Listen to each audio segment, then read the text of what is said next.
Hello everyone, and welcome back to the Pokemon Fire Red Chaos Randomizer.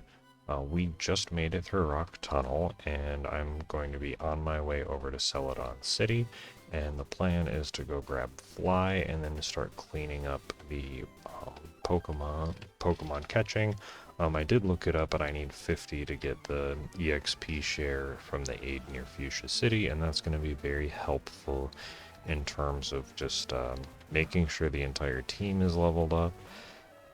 Dang, these guys have high levels. Yeah, that 50% level boost really coming in. I don't remember if I showed it in the cleanup stuff last time, but we now have an Ampharos that is on the team, and they have a good attack stat, good special defense, and good speed. Surprisingly, I have very few special defense tanks in all these randomizers. Um, yeah, those were not Clefairy. I got some great balls in order to catch some Pokemon, and if somehow we find an EXP share before we get 50 Kanto-owned Pokemon, that'd be super useful. Wave Mail is not it. um, Nest Ball could be useful. I think there's one more item. Normal Berry. No idea. But yeah, but due to the random...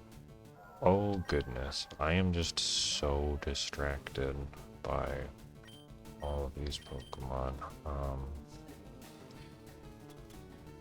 Because I was going... You know what, we're going to throw a Nest Ball, because I think it's below Pokemon below level 30.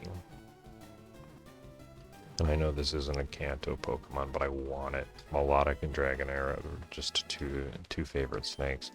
I was going to say before I got even more distracted, I was thinking about talking about optimization and efficient play, but I don't think this is going to happen very much.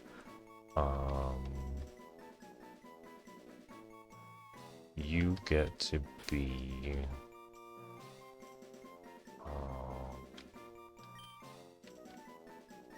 Lido. Potentially after the Sun God and Full Metal Alchemist that isn't actually a real deity at all, and is just the one dude who is using a tiny Philosopher's Stone on a ring. I guess I'll just take the free fake out, cause yeah, I was thinking about I was going to talk about optimization and efficient play, but this playthrough, and even though this playthrough is anything but, because, I don't know, I've just been thinking about it a lot in terms of just that sometimes those terms have varying connotation. Like optimal in terms of a speed run is always really good because you want lower times. However, sometimes when people are considering like PvP games like Elden Ring, optimal is like has a more negative connotation to it, even though it is really a math term. So I was thinking about just chatting about those things, what they mean, and even in the context of like Pokemon Fire Emblem and Elden Ring, because sometimes the connotation of those words, or just how they sound, can really detract from like accessibility, like PvP accessibility, randomizer and challenge run accessibility, because they're just being used in potentially a mean way. I think Light Ball is specific for Pikachu. Yes. That's pretty cool that I found a Pikachu unique item, not that I'm going to be using a Pikachu at all. Hello, Suicune. Yeah, I think at the base of it, efficient play really is like, all right, what are you trying to do? Like, there's like skill proficiency, speed run timing, or in something like Fire Emblem, it can even be like low turns. And I think potentially why I am very, I've been more adamant about thinking about this is that sometimes you see a lot of tier lists, and a lot of tier lists are based off of efficiency, so you can see your favorite characters, like for me, Princess Erica from Sacred Stones, get a not great spot on the particular tier list, and it sometimes just feels crummy. Um, because you have your favorite character or you like one of some of your favorite weapons in just really lower spots on them, and there are things about them that where if you value utility more in things like being able to one-shot monsters with Erica's unique weapons, that it can lead to some disagreements, and of course sometimes online things are just stated very bluntly and correctly, like there is only one correct tier list, but it is opinion. And also in Fire Emblem, sometimes it feels like tier lists from game to game are not, the criteria is not the same going from game to game for what makes each tier. For example, in Fire Emblem 6, you have several just ready to go combat units that you recruit throughout the game, and sometimes in Sacred Stones there are training project units like Franz, Vanessa, and Tana that are all that can be considered S tier. However, they require more input training than Seth, who is just an absolutely ridiculously powerful unit and available from the very first chapter. And sometimes, not always, there are a lot of astute community members that do take into account for things like the initial training upkeep on these units, but sometimes it feels like units like those that are S tier have things overlooked, or S tier like PvP weapons and things like that. Now, is that fair? No. Does it happen? Yes. And I think probably, although it's jumping topics, like there are sometimes like some gamers just use S tier weapons in like Elden Ring and PvP, or S tier decks in like Magic the Gathering Hearthstone back when I was playing those more, and then they kind of just rely on it being good in order to win, rather than knowing the ins and outs of why. And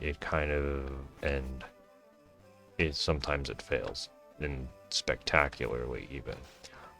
And whenever that happens, it is hilarious. Or you have specific things that are like specifically meta hunting stuff, and those to me are always really, really fun types of things.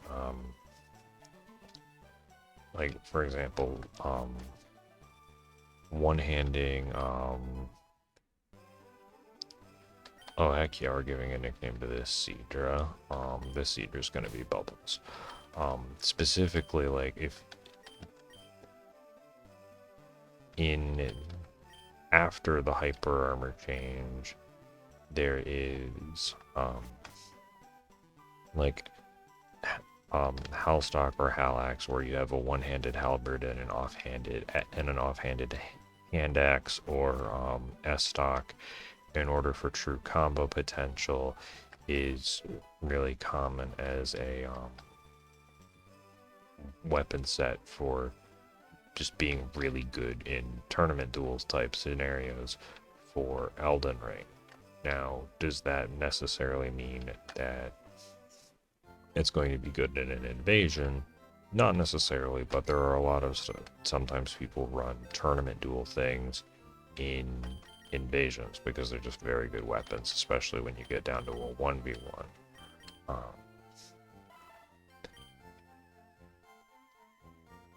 Ooh, those are... Okay, guillotine. Not very good, but that is solid stats. Like, that might... Okay, because I have 2 Pokemon that can use Poison Gas. I think that might actually take Bookman out of the equation for now, because Bookman can easily just get one shot, but that Seadra has some pretty good stats on it, and it has a really good attack stat, which is good for beat up spam with our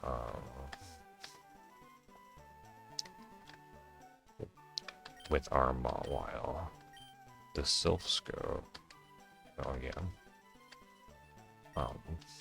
Dang, I lost track. Oh yeah.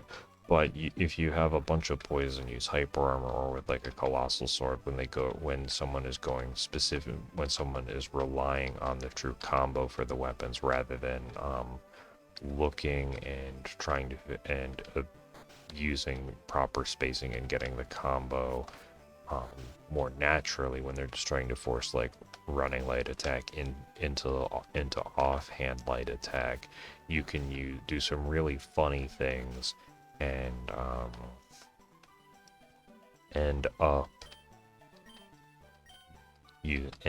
what you can do is you can end up really punishing it by just like swinging as Y-hander and bashing them in the face and out damaging them, and it's really funny just to basically just completely offset what the everything that they're doing and throwing the strategy into the wind. So that what I would say is like, it's not necessarily meta hunting with how just directly powerful this colossal swords and colossal weapons are in Elden Ring, especially for co-op.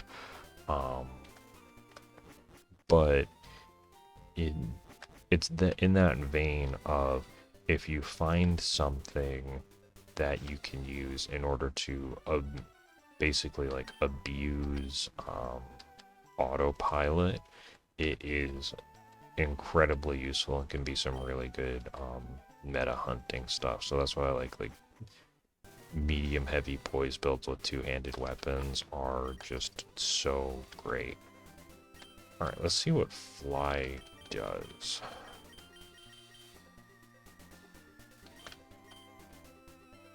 Alright, that's not amazing, but we can still use it. Actually,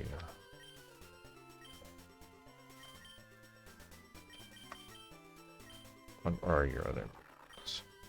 Oh, that's stab. Yeah, we can use that over confusion.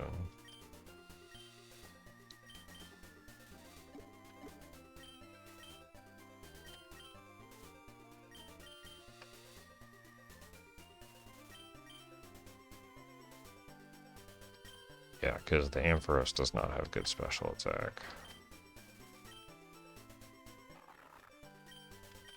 Yeah, we'll just get rid of confusion, and I'll even probably use a TM for it.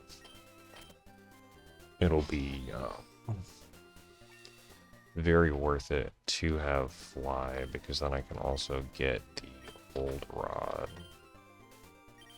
Because I forgot to pick that up, and I also forgot to pick the bike up from Vermilion. And with the T, I can get into Saffron City and get quite a few things. So this is going to be a really nice cleanup. Yes, I do like to fish. Not so much anymore. Fishing for me in IRL is much more of a hangout than anything else. Here we go. Register that to select. And completely inefficiently talking about optimization and efficient play. But yeah, so that is like meta hunting in a nutshell, and it's really fun. And it probably, if you were ever facing someone who's truly tournament good, they would be able to like overcome that type of a hunt thing. But in invasions, when you can just throw someone off just even a little bit, it is so so funny and satisfying that you can just do so much damage and just win just with a surprise. So that's why I make a lot of builds just with utility stuff in mind, rather than specifically rather than going for anything like just pure damage. Although there are a lot of weapons that have really good damage, like for example Black Knight Glaive.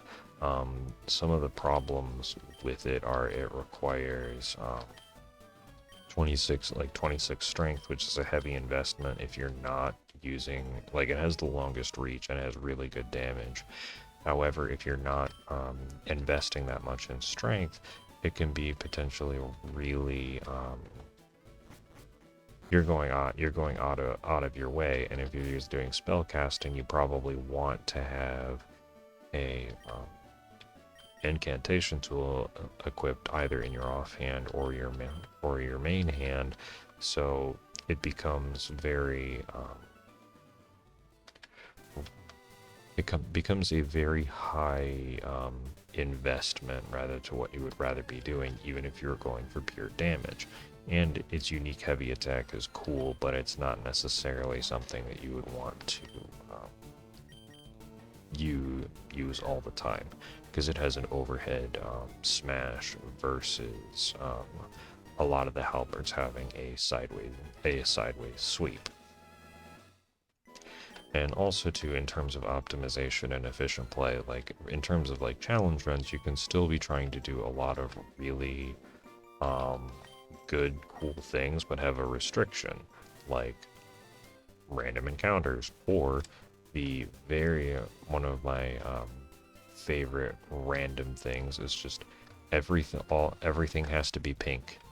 Like, you could very easily have a challenge run where you're just only using pink Pokemon. And speaking of pink, I forgot to check out whether the melodic was any good or not. But now here we are in Saffron City. I think this is Mr. Psychic's house. Whether or not we actually get Psychic is another question, but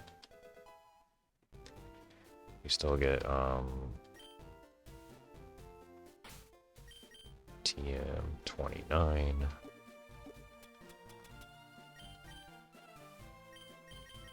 Let's see what we got. Block. That is not super useful, but we will take it. And it's nice with the old rod just being able to go catch a whole bunch of stuff to fill out the decks, because you have a leaf stone. Heck yeah, that's free, like 5k cash. Hydro Cannon is still really good. That's good to know. Zubat's just a normal type Pokemon. Feint Attack is also very good. That's good to know. You have Charcoal.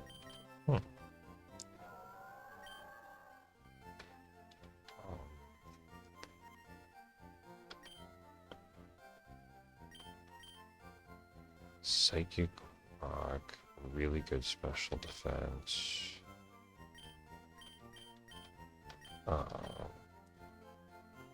Bind and okay. Sorry, Ampharos, but I don't think that Ampharos is really good in terms of like speed and everything. But oh wait, I don't. I'm losing out on poison gas.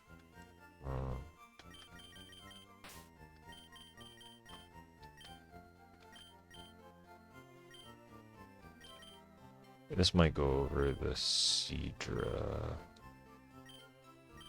Actually, no. I still have Will-O-Wisp. That's fine.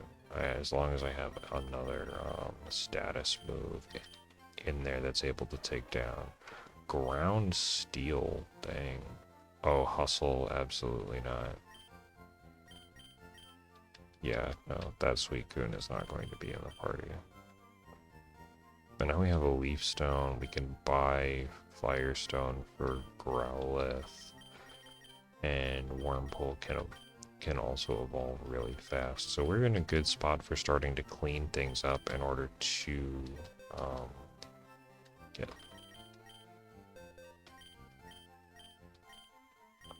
Put that in the bag. Put the charcoal in the bag, and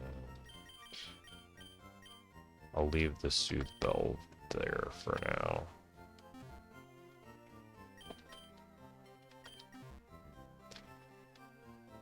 Theoretically, I could also get a Pokemon from the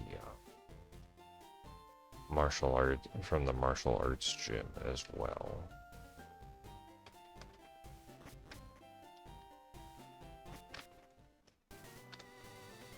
I don't know why I'm taking the long way. Did I even go through? I don't know if I went through these particular patches of grass yet. It's a Wooper, that's wonderful. Drought Wooper. that I would say that could potentially be a, like, I could see someone using that in like a hacked Pokemon submission. Just Drought Wooper is with like Solar Beam or something crazy.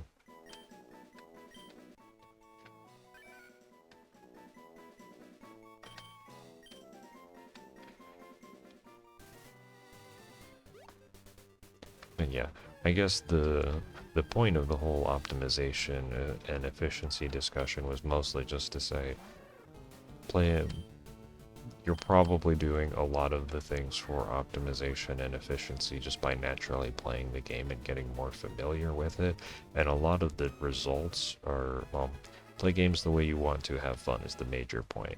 And I wanted to make challenge runs and PvP more accessible in talking about it and like just decoupling the terms from the perceived meaning to their mathematical stuff. Because also in like Elden Ring, PvP can seem pretty intimidating. Ooh, this is relevant for the Leaf Stone. It can seem like it's a very high wall to get into because of like, oh, am I going to do enough damage and things like that. But in terms of invasions, 3 or 4 hits to defeat someone doesn't necessarily matter as much as if it were in like a dual setting, because people are going to be healing, people are going to be running, like damage is just going to be flying everywhere in theory anyway. So it's not going to be as it's going to be way more chaotic.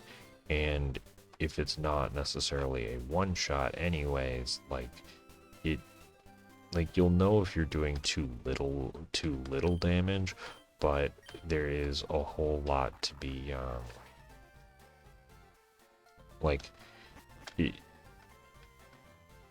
especially for lower levels, because the scaling on the the scaling on the stat scaling on the weapons gets so much better as the weapon rank increases. Like, just making sure that you have enough health to live some hits is and the stats to use the weapons you want is way more important than trying to get like 5 to 10 extra damage on a light attack hit. That there's more impact in your weapon variety and armor choices at low level than there is at higher levels. So I was gonna say Electabuzz evolves with a Thunderstone, but it absolutely does not. It's a trade with Electrolyzer in Gen 4. But that type of more in-depth discussion is probably better suited for an Elden Ring video. And I think like in Fire Emblem, like there's a whole lot of value, especially there's a whole lot of value placed on movement, which is movement is a very good thing. There isn't anything like being able to get around and get around fast is really important because you can get but if you're and you can do a lot of really cool tricks if you have higher movement, but there is a point where you don't necessarily need like 6 or 7 movement isn't necessarily going to make or break the difference. But that a lot means like Cavaliers, Pegasus Knights, and Wyvern Riders all have a lot of... All of these ones are... So I guess we'll try an electric attack to see if it's super effective. Because like Pegasus Knights and Cavaliers, especially with their rescue, with being able to do crazy rescue drops, it is really good. But I have also absolutely, completely botched those and gotten units killed. In the GBA games, you can theoretically like Canto Bug. Like there's a whole lot of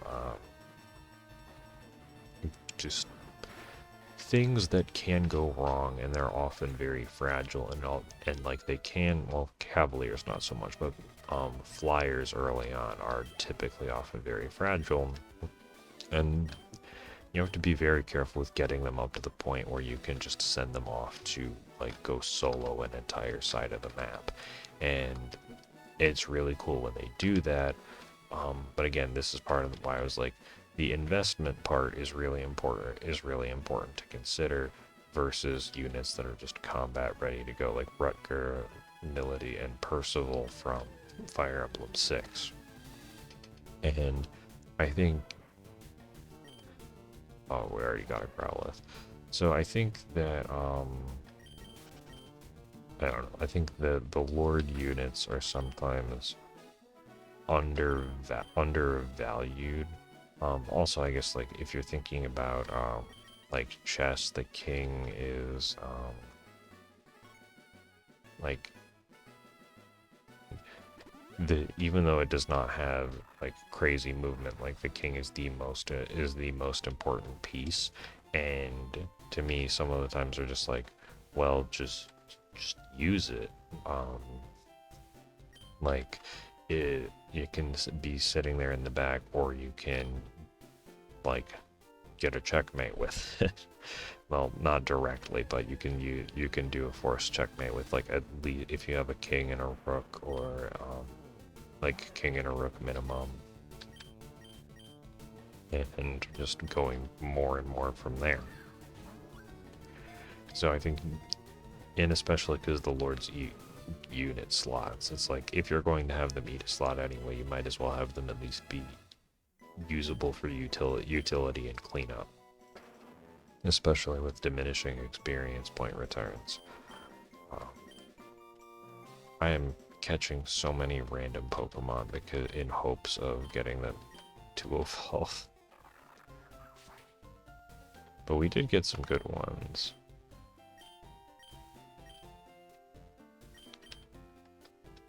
I don't think I have any... I don't have any Pokemon that immediately puts things to sleep. But I can go here and go fishing. Yeah, fishing is it is a nice relaxing thing. And I have a Moonstone in the PC. This is perfect. It's going to be potentially be a giant chain of very low effort. Because switch training just is so much effort. Rock Slide is also actually really good. Alright, just get in the Great Ball. Yeah, I forgot to check Saffron to see if they had Ultra Balls, but I think that's probably Fuchsia where you can start buying those. Alright, we'll just try a regular Pokeball. Do I have... Horn Drill. Who has Toxic? Yeah, Lorelei. I can just get another Clefairy if this one dies to poison. It's fine. Made me so mad when that Kyogre resisted Toxic. Sleep Powder. Alright, this Clefairy's got moves.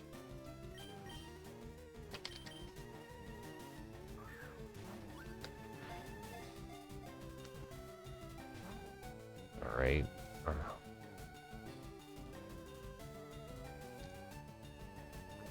But yeah, but I guess that's my three cents on optimization without going into all of the math on Elden Ring, saying that you don't need to play a mathematically damage optimal build, especially because if you're invading a lot, being able to use the terrain and everything else to your advantage, like just being able to push the momentum is so much more important than being able to push momentum and utilize those different advantages is always so much more important, in my opinion, than raw damage numbers.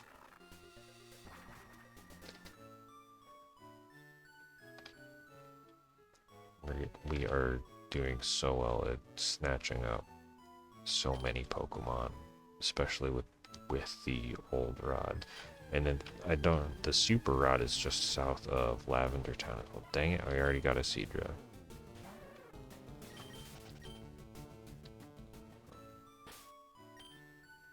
So I could also go for the,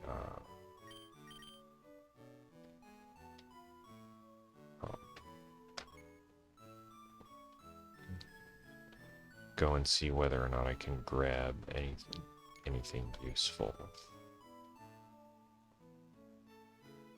Okay, sweet. Right, I'm already flying. So I might as well go to Celadon and start using the stone evolutions. Because let's see, right now we've got 29 Kanto Pokemon, which is not bad.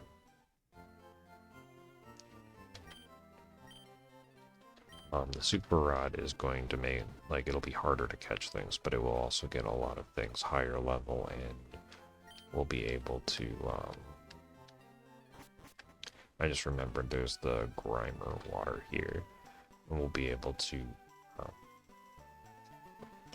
get even more encounters per route that way, and we still have all of the tower. Ooh, Kanto guy, and potentially pretty tough.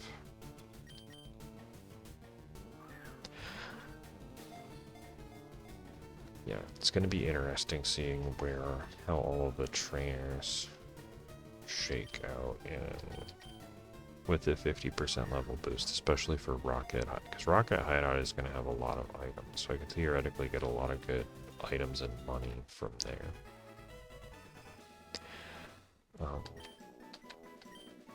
So that will be good.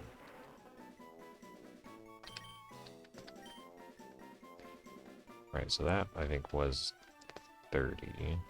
We need a firestone for the growl, so I might as well come in the store to start with. What do you have? Spark is not good. Clamp might be. Ice beam is really good for physical attackers. You know what? Let's grab clamp and let's grab like 4 ice beams because what is self-control?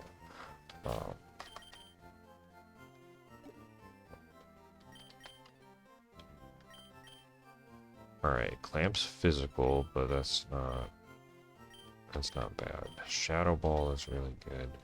You know what? Moss needs a physical move. Or Moss should have a physical move. Okay. Oh, yeah, that's 110 base power. We'll do this.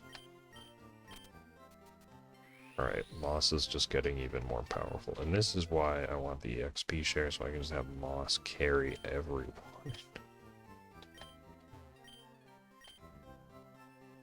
Alright, so we've got most of this. I should grab an extra 10 Great Balls.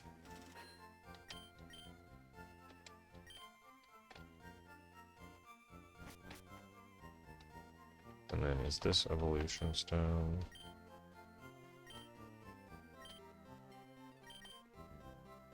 I don't know if that is actually counter or not, but I don't want to learn counter.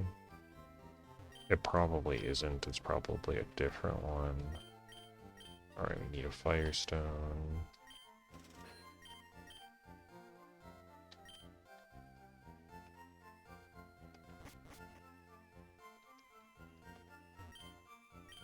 And this is...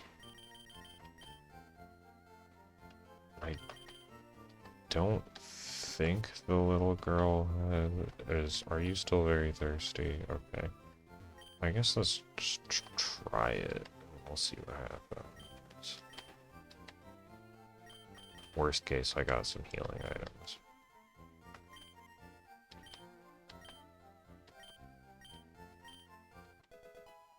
Cool, we got TM16. I don't think it is light screen.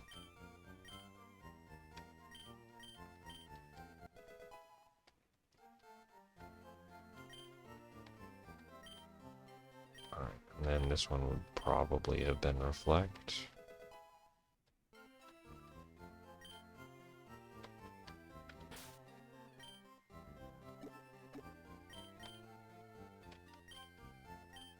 Poison stain. Oh my goodness. Whirlwind. Cosmic power, maybe? Ingrain isn't bad to have. I do have something that I want to be like a setup Pokemon. I guess I should check to see how counter shakes out. Sure. Alright. Drill Peck. Sure, let's see how good Drill Peck, good or bad. Alright, that's really good. We're just gonna get rid of Grudge, and we're going to have our Melodic with Drill Peck, apparently. Okay. That is fantastic. Honestly, I probably would forget to go back there and use that anyway, so it's probably not bad that I just got it now. Alright, let's check to see. We've got a Growlithe and a Clefairy that can both evolve. Oh, dang, we do have a Pikachu, so we can use the Thunderstone. Growlithe, and you have a TM? Dang. I'll come back for the... I will move the Pikachu forward so we can see it.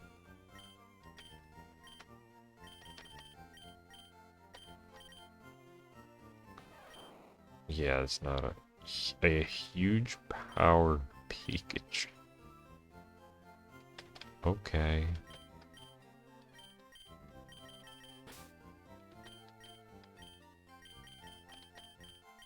That is, yeah, I'll see if I grab a free Thunderstone or something on the way, but I do need to remember that I do have access to a lot of really good stuff.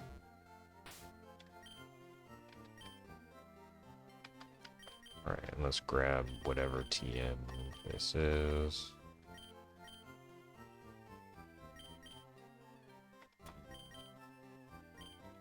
Synthesis, alright, that works. Alright, Firestone.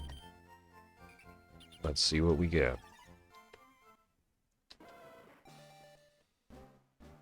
Are you going to be another Kanto Pokemon? Nope. But we'll take it.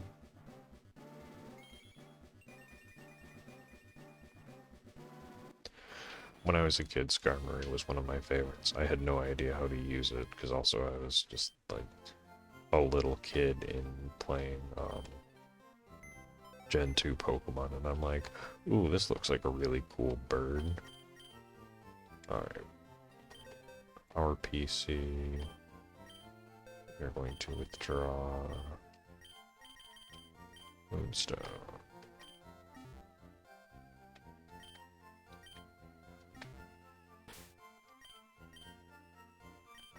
Might as well at least check out this normal white smoke. Alright, that's not great, but not terrible.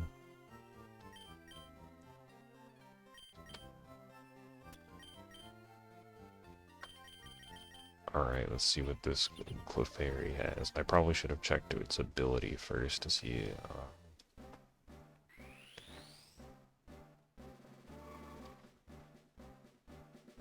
It's a Chansey, which is a happiness evolution, and I don't think... Yeah, that would be a lot of work, dang. But Clefairy to Chansey, learn a Hydro Cannon, heck yeah. Horn Drill is just never going to work, so we're just going to... That moveset, dang.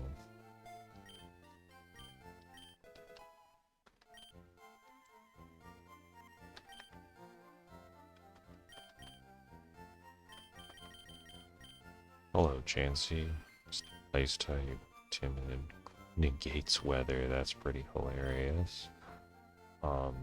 Decent special attack speed, like this, yeah, that's solid, and it has sleep powder, so if I need something with sleep ability, that is fine, but the problem is that it's level 5, so, not that...